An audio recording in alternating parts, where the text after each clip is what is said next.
da infância é cuidar do futuro. As escolhas, a forma como a gente leva a vida, como fazemos nos primeiros anos de vida, requer muito sobre as marcas que carregamos por todas as nossas trajetórias. Como dormimos, como nos alimentamos, como nos movimentamos. No episódio de hoje do podcast do Jaraguá Mais Saudável, vamos falar sobre como a infância pode ser um alicerce para viver bem ao longo de toda a nossa vida. Nossa convidada de hoje, doutora Angélica Nau, pediatra e gastropediatra, que dedica sua prática a acompanhar as crianças e também as suas famílias, ajudando a construir rotinas mais saudáveis. Muito obrigada, doutora Angélica, por estar aqui com a gente, por aceitar o nosso convite, dizer que é uma honra estar aqui contigo para a gente trocar esse conhecimento desse tema que tão importante é. Mas antes, eu já deixo aqui o convite. Se vocês ainda não se inscreveram no nosso canal do Jaraguá Mais Saudável, clica ali e já se inscreve, porque vai ter muito podcast aí vindo para vocês acompanharem tudo. E, doutora Angélica, para nós começarmos, né, nada melhor do que sabermos um pouco de você. Nos conte um pouquinho sobre a tua trajetória, o que você vê no seu consultório, no seu dia a dia. Amanda, muito obrigada pelo convite, por estar aqui no Jaraguá Mais Saudável. É uma honra, um prazer estar aqui para a gente falar desse assunto que muito me encanta, que é a infância e como isso repercute, né, ao longo de toda a vida, que é um dos temas, talvez, que eu gosto mais de estudar, de ler e de falar sobre também. A minha trajetória na pediatria, não sei muito bem onde exatamente começou, né, o ponto de virada, mas eu sempre tive um grande encanto pela infância. Desde a minha infância, desde a minha adolescência, eu gostava muito de estar com as crianças. Eu dei aula de dança, dei aula de música para as crianças. Eu gostava muito dessa dinâmica, né, de observar assim como as crianças interagiam, se desenvolviam, enfim, era um prazer estar ali com elas. E, bom, entrei na faculdade de medicina e eu fui percebendo que ao longo do tempo, uma das matérias que eu tinha maior aptidão era a pediatria, era fácil para mim, era intuitivo. Eu gostava de quase tudo, eu quis ser quase tudo na faculdade. Assim, eu passava na dermato, eu queria ser dermato, passava na neuro, eu queria ser neuro, eu gostava de tudo. Só cardiologia que eu não gostava muito. Mas a pediatria sempre era mais fácil, sempre tinha essa aptidão. E junto com isso, com essa percepção de que eu talvez tivesse uma habilidade, uma facilidade com a pediatria, tinha uma questão muito idealista. Eu sou uma pessoa idealista. E eu acredito que o pediatra deva ser, porque a gente trabalha justamente com uma situação, um ponto muito sensível do ser humano, da vida, da sociedade, que é a construção de um ser, né? E a gente vive num mundo injusto, a gente vive num mundo de dificuldades, de mazelas, e para a gente ajudar uma pessoa a ser quem ela tem o potencial de ser, a gente precisa ser idealista, a gente tem que buscar o melhor por aquela pessoa, né? Orientar da melhor forma, lutar contra algumas injustiças, ponderar aquilo que é possível fazer diante da realidade. Então, eu entendi que os meus anseios como ser humano, como pessoa, como o que eu via do mundo, se encaixavam muito dentro das minhas habilidades cognitivas, né? De aprendizado. E fora que é muito legal estar com crianças, né? Eu adoro as crianças, assim. Então, eu decidi pela pediatria e segui esse caminho até hoje. Acho que faz 10 anos que eu sou pediatra. Estou aí nesse caminho. Ai, mas que legal, uma ótima, uma linda trajetória, né, que tu vens colhendo diversos frutos atualmente, e, enfim, nas tuas possibilidades profissionais. E a gente sabe que quando nós estamos à frente de uma criança, a gente também tem diversas pessoas ao entorno dela, que é a família, né? Que são esses pais, os responsáveis, as pessoas que cuidam dessa criança e que protegem ou que sejam protetores de saúde, mas muitas vezes a gente também vê alguns contextos que eles não são protetores de saúde, né, que eles interferem, que diversas escolhas podem interferir negativamente, na vida e nas escolhas dessa criança.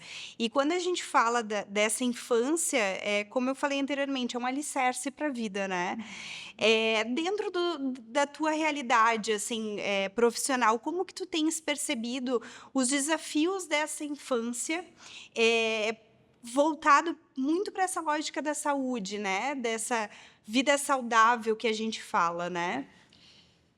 Os pais são ou deveriam ser modelos. Não quer dizer que os pais sejam perfeitos. Longe disso, porque nenhum de nós somos. Mas é inevitável que a criança olhe os pais como um modelo.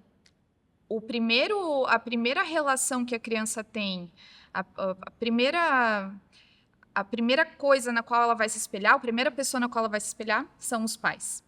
Então, os pais têm um papel essencial na forma como essa criança vai enxergar o mundo. É o primeiro contato da criança com o mundo, é o olhar do pai ou o olhar da mãe. Depois, ao longo do tempo, a criança vai tendo contato com outros olhares, com outras pessoas, com outras vivências, e ela vai formando o quebra-cabeça do seu próprio ser, né? Mas o primeiro modelo é o pai e a mãe.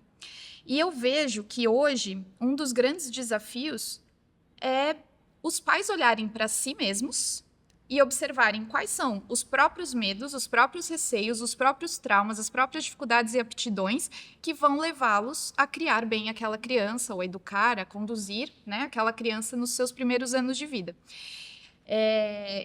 A gente vive um momento tão atribulado, todo mundo com falta de tempo, trabalhando demais, que a gente não consegue olhar para si.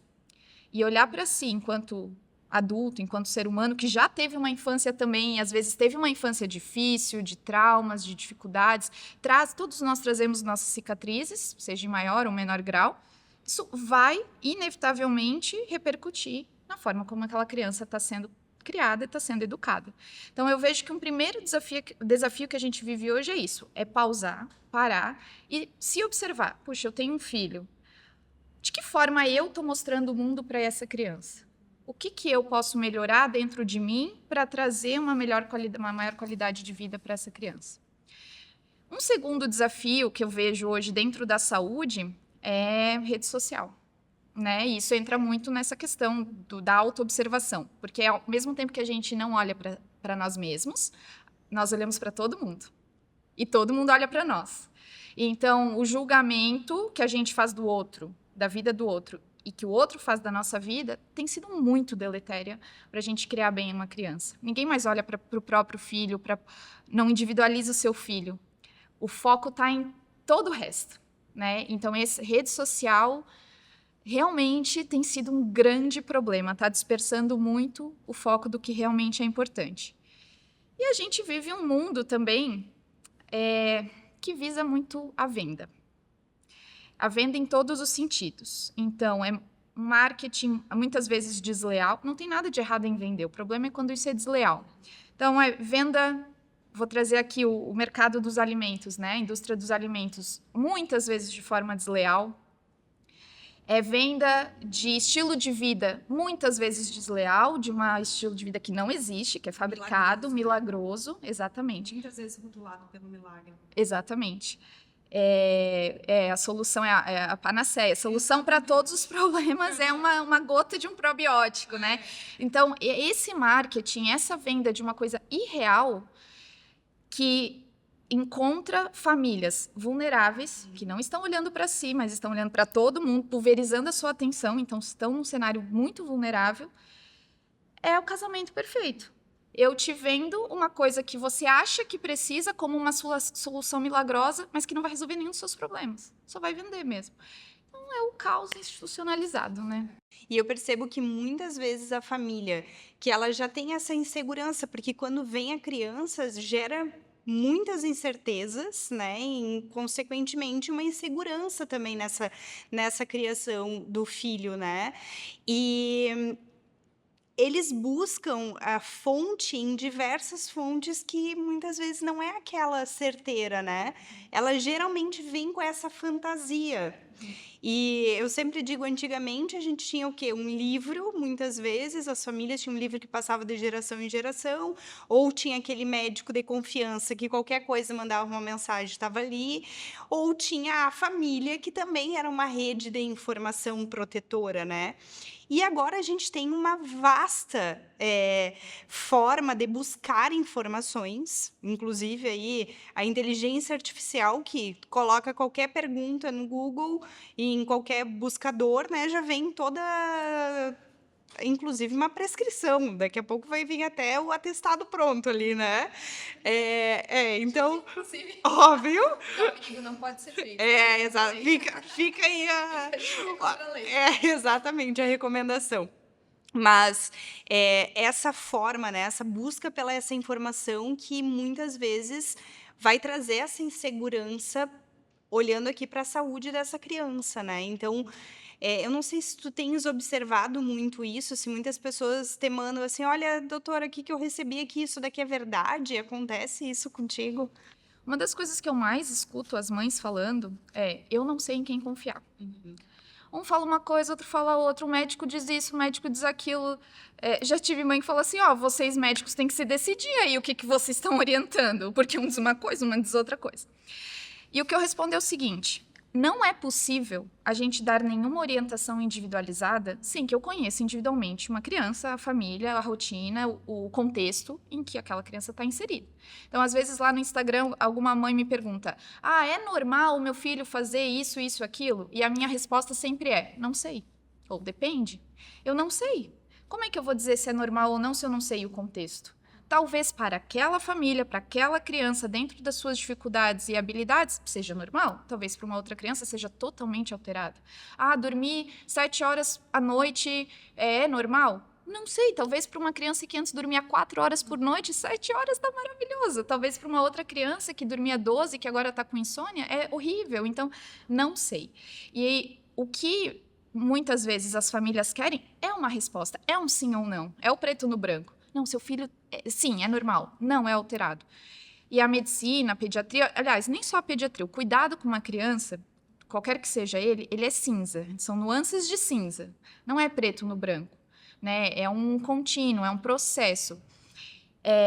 E o que acontece é que muitas vezes na rede social, ou até fora dela, alguns profissionais não têm esse cuidado ou essa responsabilidade de entender que aquilo que nós, profissionais, que acabamos tendo uma máscara de autoridade, né, dentro da nossa atuação, o que a gente fala tem um peso e uma responsabilidade muito grande. Se eu falo que aquela criança não é normal, que aquilo que ela está fazendo não é normal, essa mãe vai colocar uma caraminhola na cabeça e a vida dela pode se tornar um inferno indo atrás do porquê que não é normal. E às vezes é. Então, na rede social, para criar autoridade, para vender mais, para vender a sua consulta, ou para vender o seu protocolo, ou para vender o seu método, ou para vender o seu remédio, para vender, ou criar público, né, criar audiência, as pessoas acabam usando esses argumentos muito enfáticos, né, de que sempre é assim que acontece, nunca é assim que acontece. Se o seu filho tem isso, é porque ele tem tal doença, e o tratamento é esse. E não é assim que funciona. Eu não posso dizer isso sem acompanhar essa criança, sem individualizar essa criança. Então, quando as mães vêm e falam: eu não sei em quem confiar, vocês têm que se decidir. Eu falo: você deve confiar no pediatra que acompanha, ou no profissional, né, que acompanha o seu filho, que te conhece, que conhece a sua família, que conhece a sua rotina, que conhece esse ambiente. Não confie no da rede social. Acompanhe, observe o que esse colega está falando e também desconfie de quem não é ponderado, de quem sempre tem resposta para tudo. Quem tem resposta para tudo, fica de olho, porque a pediatria, o cuidado com uma criança é uma grande arte de talvez, uma grande arte de dependes, né? E eu acho que entender isso talvez gere um pouco de incômodo, né? É uma resposta incômoda, mas também gera uma certa segurança de que eu vou confiar em quem me conhece. Como é que eu vou confiar numa opinião de uma pessoa que eu nem sei se o que está mostrando ali é real, se não é fabricado? A maioria é fabricado, a maioria cria autoridade criar autoridade, né? Cria o seu perfil e diz que é especialista em não sei o quê, que é especialista por Harvard, que não sei o quê. O Instagram aceita tudo, a rede social aceita tudo, e você pode ser uma autoridade fake criada por você mesmo, né? Então, não confie cegamente, acompanhe, observe o que as pessoas estão falando, fique antenada, sim, mas sem muita neura. Acredite nas pessoas que te conhecem e que querem o bem da sua família e do seu filho. Exatamente. E sempre desconfiar dessa certeza absoluta, né? Existe um conceito que a gente trabalha muito na área da saúde, que é a integralidade, que nada mais é que olhar para esse ser humano a partir do seu ser integral. Então, eu entender todo o contexto, inclusive, em que ele vive. Por isso, a importância de sempre estar ciente do pediatra que acompanha. E a criança tem que ser acompanhada por um profissional, né? Porque ela está na fase do desenvolvimento. Exato. Então, eu acho que isso também é importante de ressaltar, né? É preciso que ela esteja acompanhada, é todo um processo que ela vai levar aí alguns anos, e na verdade a gente fala que a gente nunca para de acompanhar a nossa saúde, né? Eu não sei em que momento que as pessoas decidem, agora eu vou tocar minha vida sozinha, né? Não preciso mais fazer consultas de rotina e etc. E principalmente aqui falando de um dado que é evidente, que são os homens, né? Então a gente sabe que eles procuram muito menos as consultas de rotina. Então, se na infância a gente já tem esse fator protetivo desse acompanhamento profissional, né? E tu estás falando muito de como a gente se relaciona com esse mundo de informações, também é importante da gente entender o contexto da criança, né? Existem alguns fatores que são determinantes para a sua saúde, né? Que ela seja uma criança saudável. Que fatores que são esses que tu poderia citar para nós? Muito boa essa pergunta. Eu já vou entrar nela, só quero fazer uma consideração sobre essa questão de se perder o segmento do acompanhamento de uma criança. Muita gente acha que pediatra acompanha só até os 10 anos, né? Depois de 10 anos não precisa mais, criança...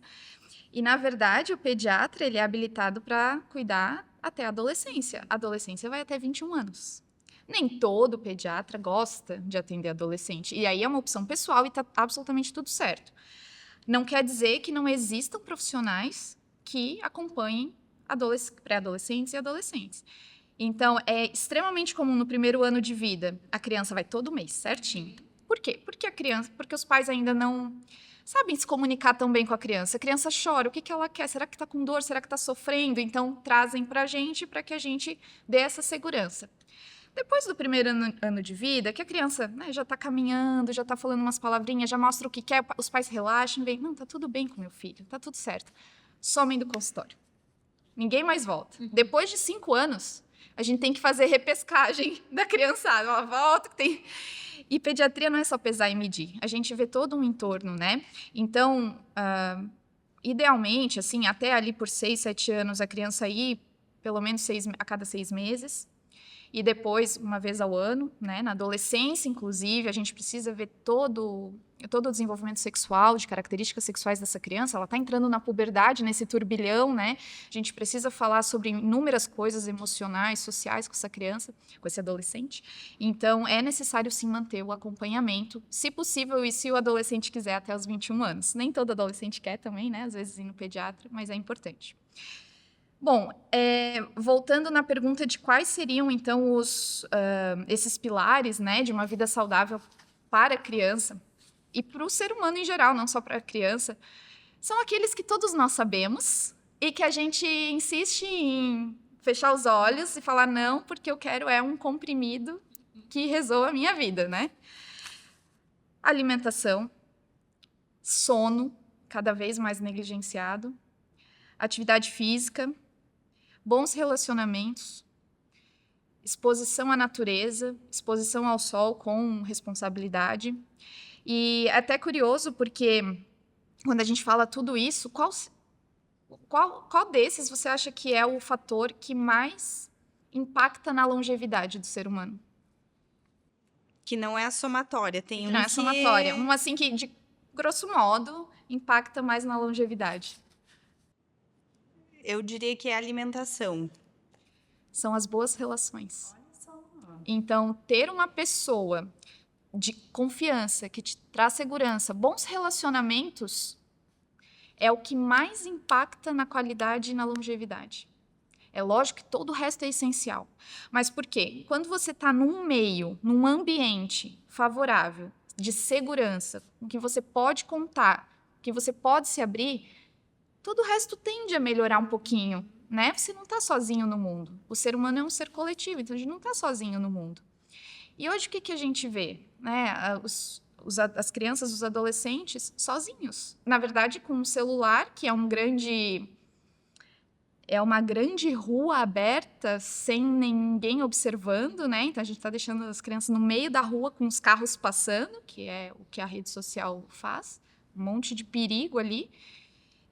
Mas sozinhas, descoladas da realidade, né? A gente está isolado. Então, esse é o fator mais essencial para a qualidade de vida, e que está sendo negligenciado, né?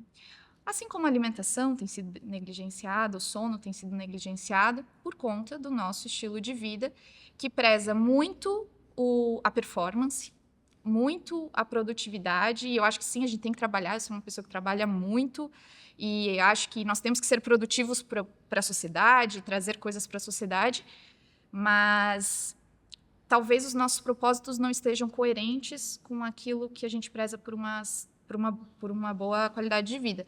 E aí começam os conflitos e começam os problemas de saúde. Exatamente. E a criança ali observando. E a criança observando e absorvendo, né? E Esponjinha. absorvendo, exatamente. E, consequentemente, se essa criança ela tá num contexto em que esses pilares que tu comentaste, né, esses fatores que são determinantes, sono, alimentação, as relações sociais, o mover, a exposição ao sol, que é muito importante também, e o cuidado protetivo com essa rede social, com o uso do celular, tablet, computador, enfim, o que seja. Se isso tem algo que não está encaixado, que ele não está num nível aceitado, certamente essa criança vai ter algumas coisas a colher no futuro, né? E muitas vezes, inclusive, a gente tem percebido que por causa do uso desses celulares, né, do uso da rede, enfim, a exposição ao sol também tem ficado de lado, né? Essas crianças não brincam. Eu digo, tem criança que não brinca mais na natureza, que não anda de pé descalço, né? Não vai num parque, fica com medo de andar de bicicleta. Então, esse estímulo, vamos falar agora desse estímulo à natureza, né? É importante para que a gente possa fazer isso enquanto cidade, olhando para a cidade, como que a gente pode também estimular com que a cidade seja amiga dessa criança. Não só é importante, como é essencial, né? E hoje é muito difícil a gente deixar a criança brincar na rua como era há 40, 50 anos atrás, porque hoje a gente tem uma preocupação com segurança. Não digo só com violência urbana, que é uma preocupação crescente, mas com segurança mesmo de traumas, de passar um carro e machucar a criança, de não ter um espaço adequado, seguro, uma via segura para aquela criança brincar. Tem uma outra questão de que a gente está muito fechado dentro das nossas casas, a gente não conhece mais os nossos vizinhos, ninguém sabe o nome do vizinho, a gente tem medo de falar com o vizinho, ninguém mais vai pedir uma xícara de farinha para fazer um bolo à tarde, né? Então ninguém mais se conhece. Às vezes tem famílias cujos filhos vão para a mesma escola de manhã e vai cada um com seu carro, poderiam às vezes ir juntos, né? Pegar uma carona, já faz amizade com o coleguinha, já contribui para o meio ambiente, já diminui o tanto de carro na rua, mas não, vai cada um com o seu. Então essa individualidade e essa insegurança que a gente vive, tanto do ponto de vista de violência quanto de espaços mesmo, né, adaptados para as crianças, é um enorme problema. A gente vive em apartamentos. Acredito até que a nossa cidade ainda é muito privilegiada em relação a isso. A gente ainda tem bons espaços, a gente tem bastante parque, as nossas famílias moram em casas, né, com jardim, ainda tem uma preocupação, mas não é a realidade da imensa maioria do Brasil, né? E, querendo ou não, essa tendência está chegando para nós também, né? As crianças indoor, dentro de um ambiente fechado. E com o atrativo do celular, que toma todo o foco, toda a atenção da criança, a criança coloca toda a concentração dela naquilo, ela não vai ter vontade de sair e de brincar. É muito mais confortável, embora seja muito ruim, mas é muito mais confortável ficar jogando Roblox, jogando o joguinho do celular ou do tablet, né? Então, acredito assim que, claro, a gente precisa de políticas públicas, precisaria sentar com os órgãos responsáveis para entender em que pontos da cidade a gente pode aumentar o número de parques seguros, o número de parquinhos, de ginásios de esportes, né? E como manter essas estruturas e, principalmente, quais profissionais ou quais pessoas poderiam estar lá dando um suporte para essas crianças. Como valorizar esses profissionais? Como valorizar um professor de educação física que pode fazer um trabalho super interessante com essas crianças fora? Com crianças que, por exemplo, têm obesidade. Como trabalhar isso, né? É um assunto muito complexo e a solução não é simples também, mas certamente a área da saúde, junto com a gestão pública, junto com a boa intenção dos pais também, e da escola, né? Todo mundo conversando junto, a gente poderia achar melhores caminhos. A gente diz que é um ecossistema, né, protetivo, né, dessa criança que a gente tem que pensar. Escola, poder público, família, profissionais da saúde, todo mundo interligado, olhando para o futuro dessa nossa sociedade, que são as crianças, né? E a gente, sempre quando a gente olha para essa criança, a gente também tem esse cuidado, como tu comentaste, né? Que é da obesidade. Nós estamos observando os índices cada vez mais de sobrepeso e obesidade. E esse índice que foi já apresentado pela Vigitel, né, que saiu os resultados dessa pesquisa nacional, já apresentou os índices maiores de obesidade do que desnutrição. E essa é uma realidade que também se coloca aqui em Jaraguá do Sul, né? A gente tem um maior índice de crianças com sobrepeso e obesidade do que com desnutrição. E tu vens comentando, né, da importância desse estímulo da atividade física, da alimentação. Em relação a isso, a esse panorama que é complexo, como que a gente olha para tudo isso, né? O que a gente pode fazer com relação a isso? Esse quebra-cabeças é muito difícil, porque a obesidade, o sobrepeso, é uma doença e ela tem que ser encarada como uma doença multifatorial, tem vários fatores envolvidos, de muito difícil tratamento, tá? Porque ela não envolve só não é só uma questão física, orgânica, tem uma questão comportamental, social, psicológica envolvida. E a projeção é que, se a gente continuar no nosso ritmo aí de aumento da prevalência de obesidade e sobrepeso, 1 em cada 3 crianças terão sobrepeso ou obesidade em 2050. 2050 daqui a 25 anos. É assim. Se a gente for ver aí, a pandemia já faz 5 anos. Passou assim, parece que foi ontem, né? Então, 25 anos é nada.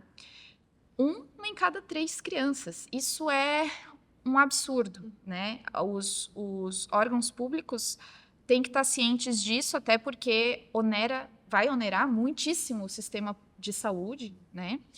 Então, a gente precisa começar a atuar agora. Então, uma das pautas mais relevantes que a gente tem é o aumento da obesidade. E por quê? Porque a gente vive num ambiente obesogênico. Tudo isso que a gente falou aqui agora predispõe à obesidade. A gente está dentro de casa, no celular, ninguém mais vai para fora. Mesmo que a gente pense assim, eu faço atividade, eu vou na academia e treino 1 hora por dia. Então, eu sou uma pessoa ativa.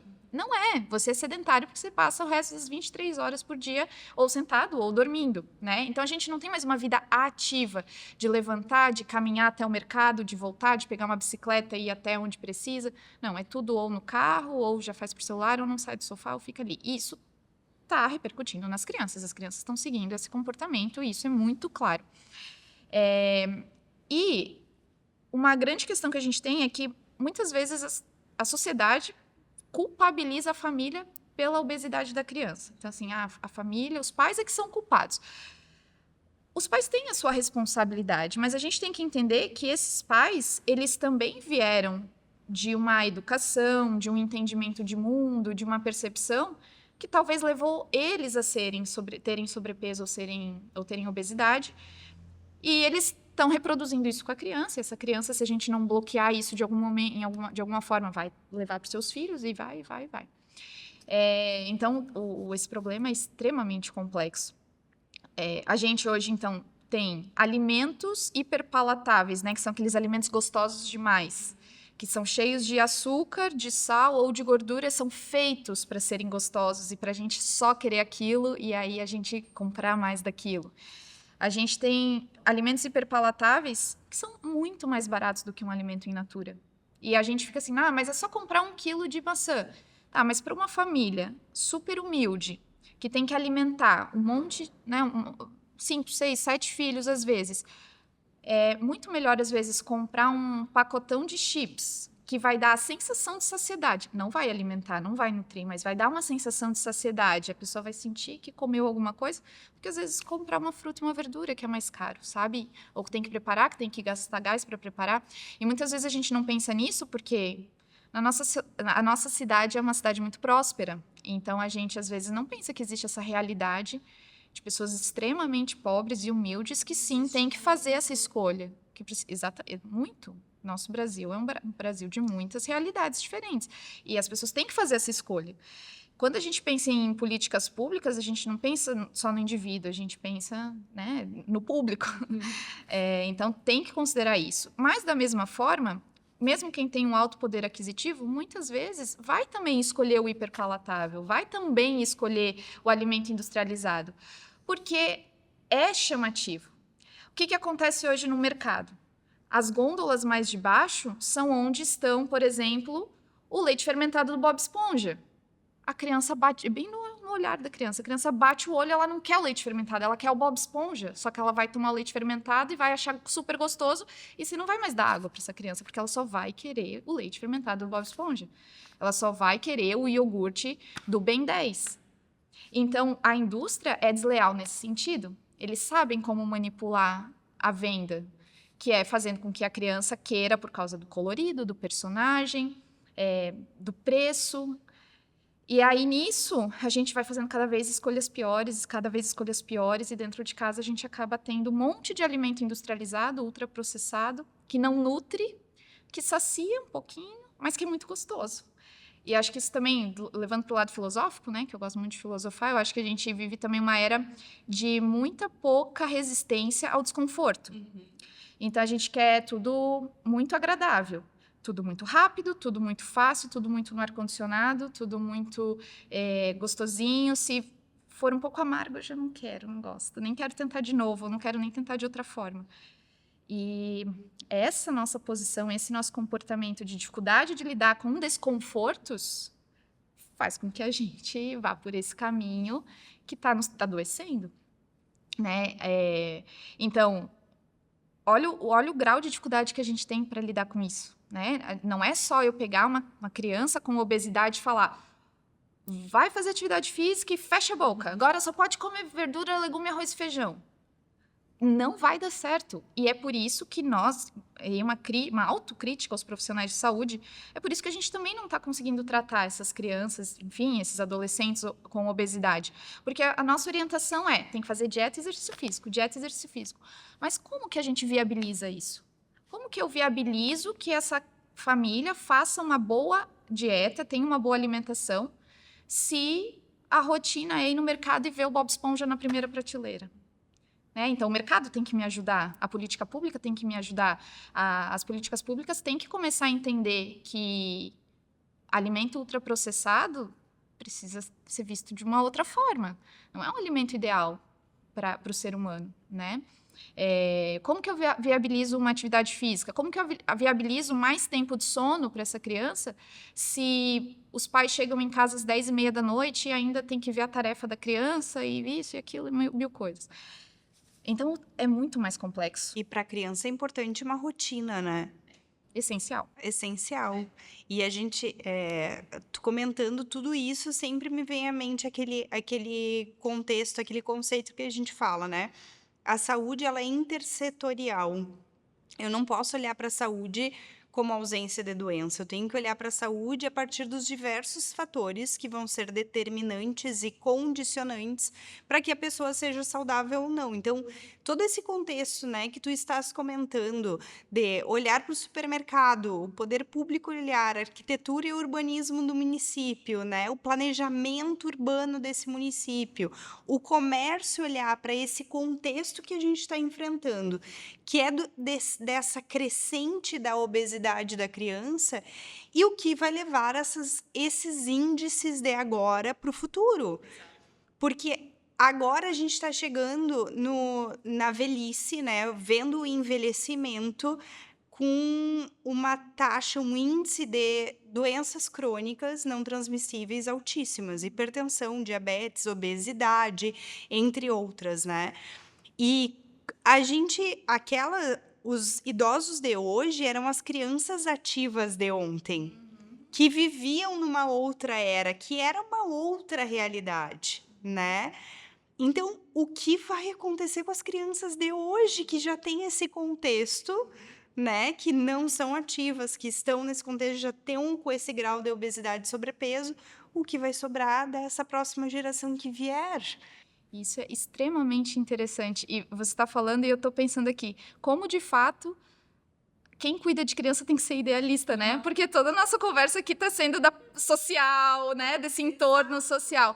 E é por isso que não dá para levar em consideração a opinião de alguém que não conhece a sua realidade. Então, a opinião de gente na rede social não deve considerar, porque olha todo esse contexto que a gente está discutindo aqui, né?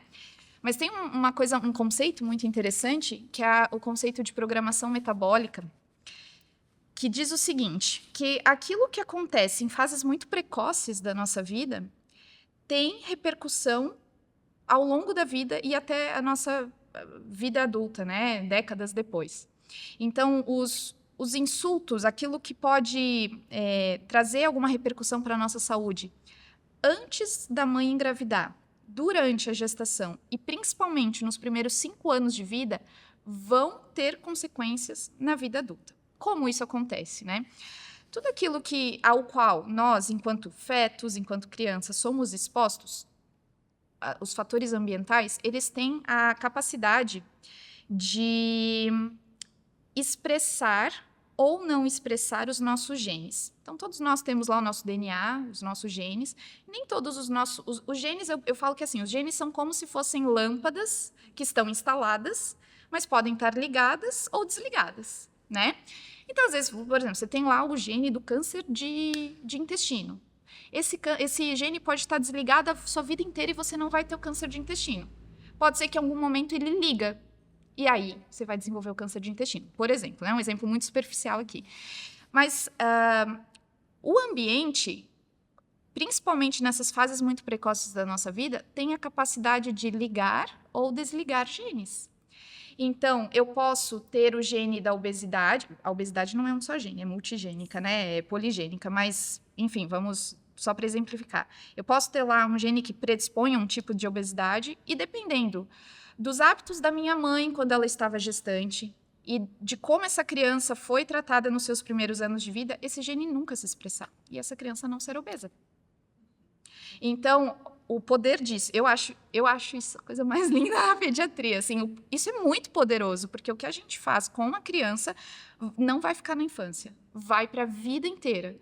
Então, por que o pediatra é tão chato de não dar açúcar até os 2 anos, né? Porque o pediatra, muito mimimi. Meu filho comeu sal, açúcar, picolé, geladinho a vida inteira e nunca morreu.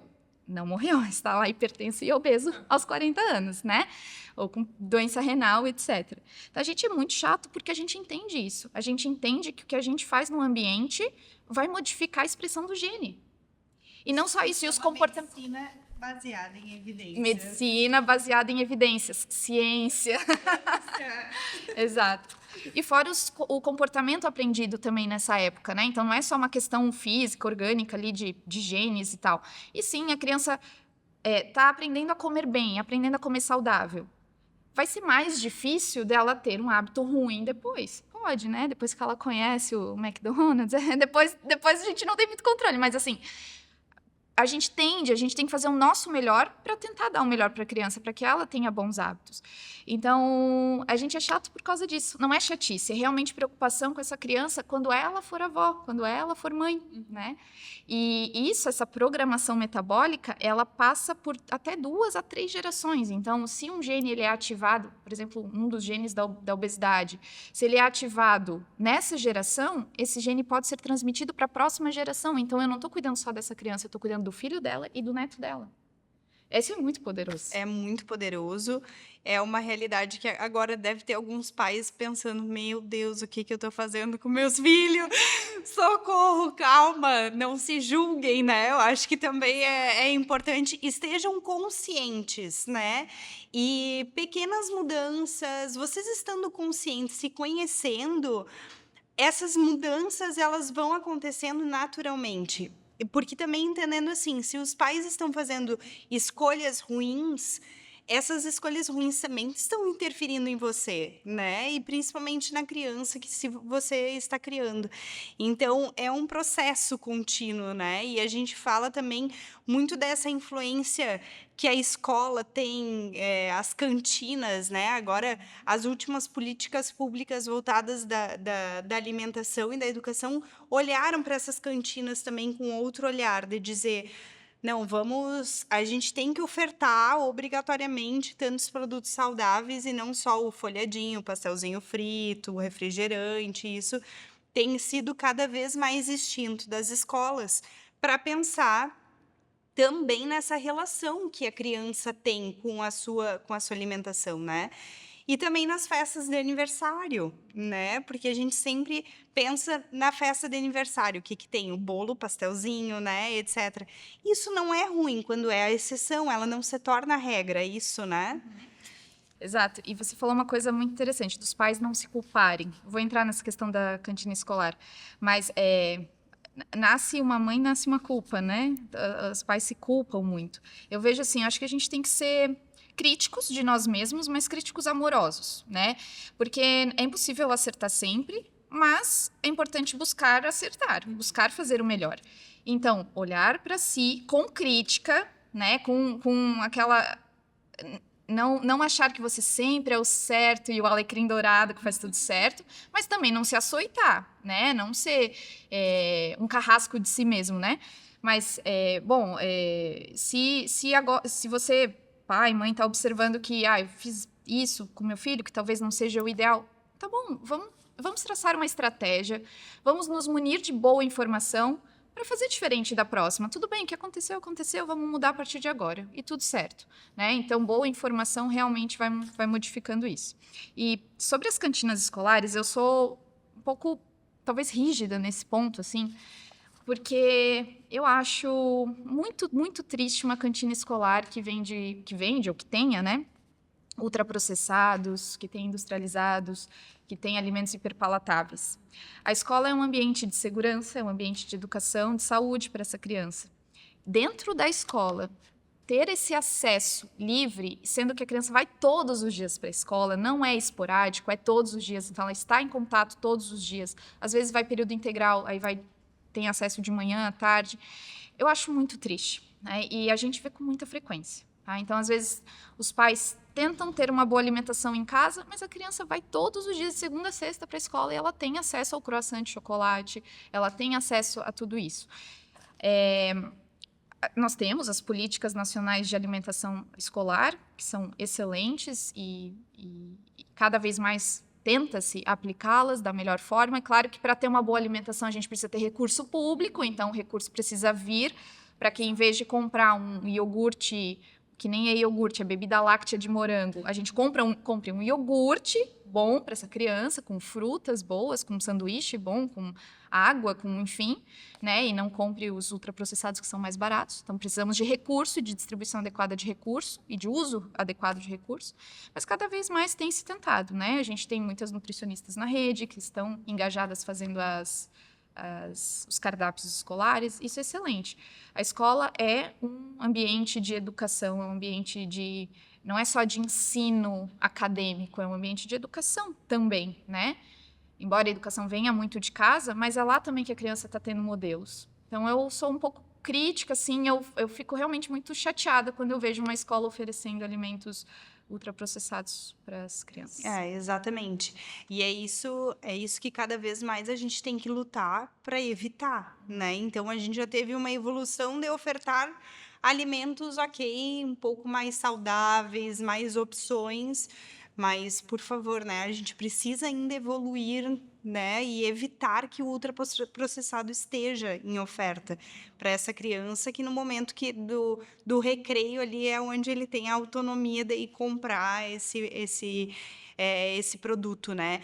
E quando a gente fala da escola, ela também é estimuladora de atividade física, né? A gente percebe assim que desde a infância e no ensino fundamental, no ensino médio, enfim, essa criança e esse adolescente, ele está no ambiente da educação física, que é o que a gente chama, com atividades coletivas, né? E a importância desse movimento, né, do estar em movimento, dessa atividade física que eles fazem na escola. E o mover é um dos pilares do Jaraguá Mais Saudável, né? A gente sempre fala que no contexto que a gente vive hoje, cada movimento conta. Então, não conseguiu na academia, sobe a escada, né? E estimula a criança a tornar, nem que seja uma dinâmica dentro da sala, né? De buscar alguma coisa, de fazer alguma coisa, mas também para essa criança se movimentar. E tu havia comentado um pouco sobre isso também, mas se tu quiseres comentar também qual é a importância dessa atividade física para essa criança, pensando nesse crescimento, no desenvolvimento da infância. Atividade física é um dos pilares, né? Não tem como para uma vida saudável. Para crianças pequenas, a atividade física é brincar, né? Não é uma atividade estruturada, né? Não é um treino estruturado. É brincar livremente, é deixar correr, deixar ir para lá e para cá, subir, explorar, enfim. Não é só uma questão física, é uma questão cognitiva e de aquisição de habilidades também, né? Às vezes, as famílias são muito hiperprotetoras das crianças nesse sentido. Não é para deixar a criança solta, largada, né? Sem atenção nenhuma. Mas a gente precisa deixar a criança explorar. Ela precisa viver o mundo para adquirir as habilidades para enfrentar esse mundo, né? E depois, com a criança já maior ali, a partir de 4 anos tem muito jogo social, né? Então começam os interesses de brincar com os colegas, de fazer time, de jogar queimada. Então 4, 5 anos já começa essa coisa mais de jogos na educação física. E depois a gente já pode fazer atividades mais estruturadas, esporte, treino, né? Coisas. E ainda o brincar. Então vai chegar em casa, vai andar de bicicleta, vai brincar com o cachorro, vai correr na grama, vai. Né?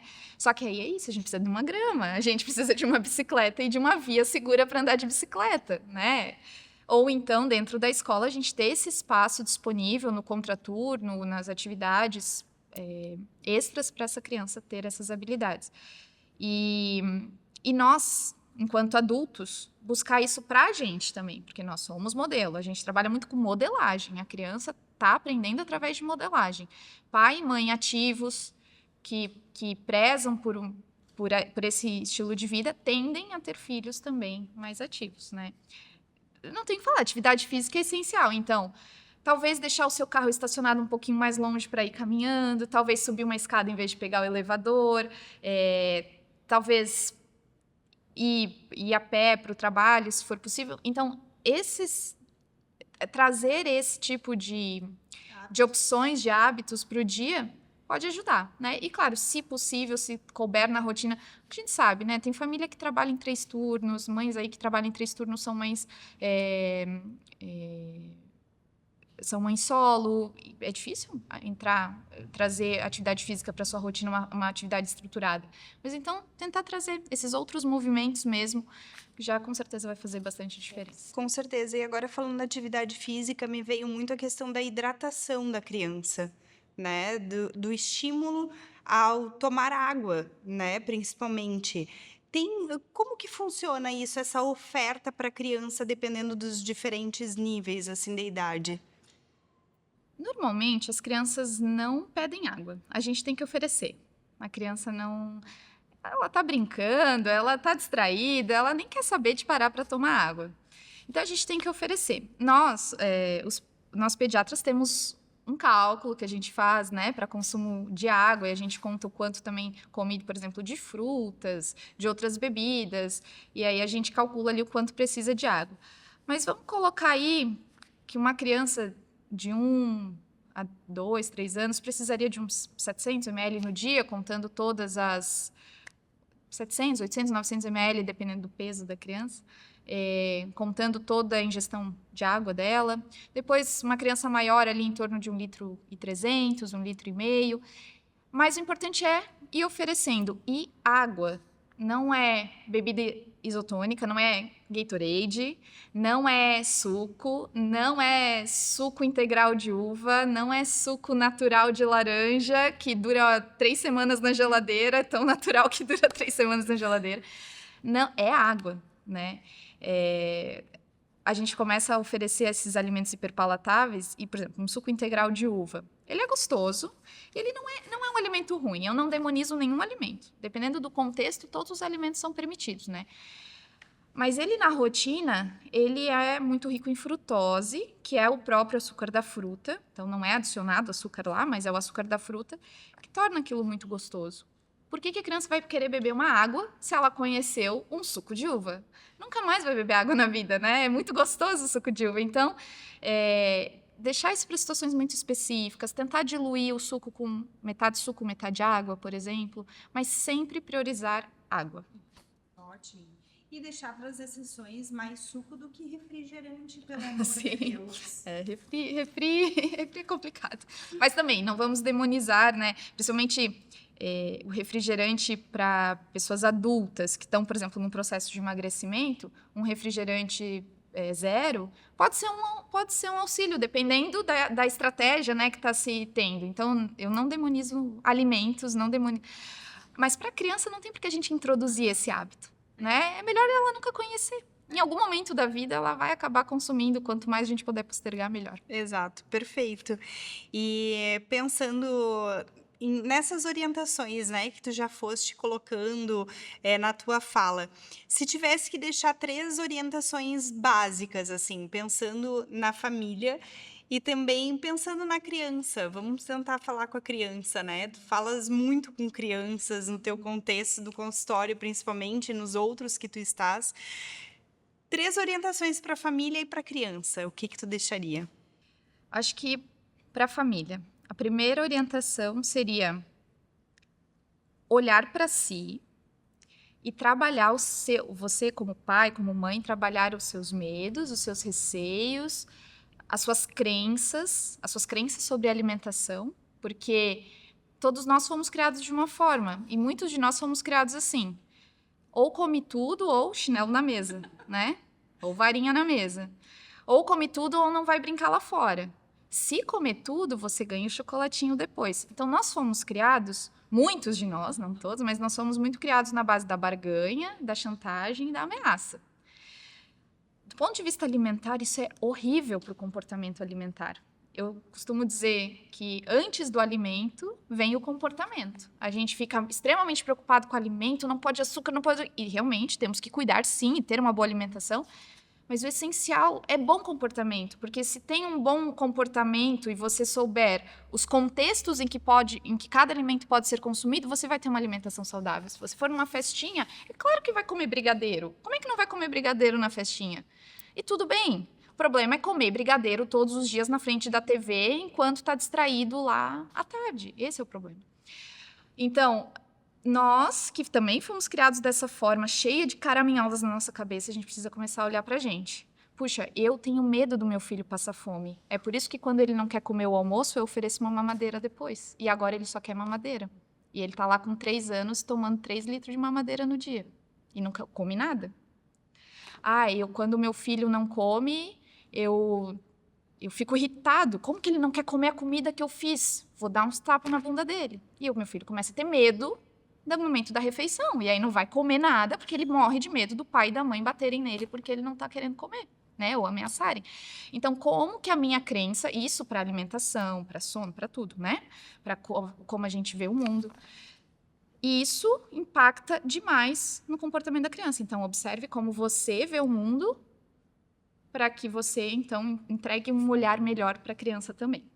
Então, terapia, né? Quem puder fazer, sempre muito bom.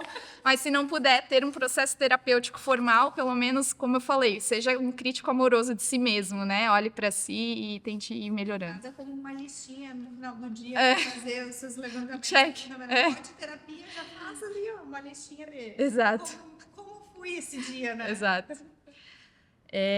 Acho que o segundo ponto é desliga a rede social um pouquinho. Para de olhar tudo que os outros estão fazendo e foca um pouquinho no seu filho, na sua realidade, na sua vida. Tenta traçar planos que são factíveis, que são possíveis para você. Porque vai ter lá o influencer que tem 5 babás para cuidar de uma criança e que esse influencer vai conseguir fazer tudo e mais um pouco. Vai para academia, tem corpão, tem dinheiro, vai para isso, vai para aquilo, e os filhos são tudo educadinhos, mas tem toda uma estrutura por trás. Então, para de ver o que os outros estão fazendo e foca em você, porque isso vai tirar um grande peso das suas costas. E acho que o terceiro ponto seria, tenha um bom pediatra para chamar de seu. Um pediatra que seja estudioso, que realmente se importe com a sua família, com o seu filho, que seja responsável, ponderado, que não saia querendo fazer sensacionalismo ou terrorismo. Essa é uma grande dica. Se a pessoa que você segue começa a fazer terrorismo, falar que tudo é ruim, ou que tudo é bom, ou que, sabe, essa coisa do ou tudo ou nada, desconfia. Essa pessoa talvez não sabe do que ela está falando, porque as coisas não são preto no branco, as coisas são uma cascata de cinzas, nuances de cinza. Então, tem um bom pediatra ponderado, paciente, né, com quem você pode confiar. Ótimo, perfeito. E para as crianças? Para as crianças, se eu pudesse falar para as crianças, faça bastante bagunça, brinca bastante, explora, se divirta, né? As crianças precisam se divertir. Para os adolescentes, eu falaria, pense o que você quer ser daqui a alguns anos, né? Pense como você quer ser e o que você precisa fazer para alcançar aquilo. E tenha responsabilidade também com o seu entorno, tenha responsabilidade com as pessoas que vivem com você, com seus amigos, com a sua família, né? Seja uma pessoa bondosa, seja uma pessoa boa. Mas para as crianças pode fazer bagunça, a tia deixa, pode bagunçar. É esse momento, né? Sonhar, explorar, conhecer. E quando eu falo da vida adulta, eu digo, gente, a gente precisa brincar mais, a gente precisa se divertir mais nas nossas relações. A gente tem que aprender com as crianças, né, a ter o espírito da vida, né? Então, eu acho que esse é um recado sensacional. E para nós encerrarmos, né, a gente tem uma pergunta aqui que a gente gosta muito de fazer, que é, doutora Angélica, o que é viver bem para você? Essa é uma pergunta difícil de responder, mas eu acho que viver bem, para mim, especificamente para mim, é viver com autonomia, é ter autonomia. Ou seja, é ter um repertório de conhecimento e de possibilidades que me permitam ser independente, fazer o que eu quero, lutar pelo que eu acredito, com limites, logicamente, né? Eu acho que ter autonomia é também saber os seus limites, os limites dos outros, respeitando isso, mas ter uma vida respeitosa comigo mesma e com os outros, mas autônoma, né? Sem dependência dos outros. E na prática, sim, se eu fosse muito do ponto de vista prático, acho que quando eu penso em viver bem, eu penso pisar na grama, descalça, comer tangerina, que eu gosto. É a melhor que existe. Fazer trilha, que eu adoro, ir para a praia e ficar filosofando com pessoas legais, divertidas, inteligentes e que agregam e que a gente pode trocar ideia de forma respeitosa, ainda que opiniões diferentes, porque hoje isso é muito difícil, né? Mas ainda que tenhamos opiniões e visões diferentes, a gente consegue trocar ideia de forma muito respeitosa. E também, principalmente, acho que é a gente ter tempo.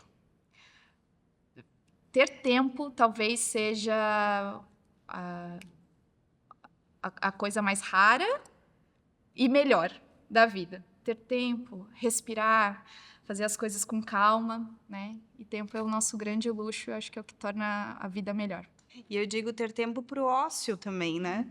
Que às vezes é uma coisa que falta. Ninguém mais tem aquele momento do ócio, do não fazer nada, Exato, né? exato. Que as crianças também tenham esses momentos de não fazer nada e curtir esse momento, né?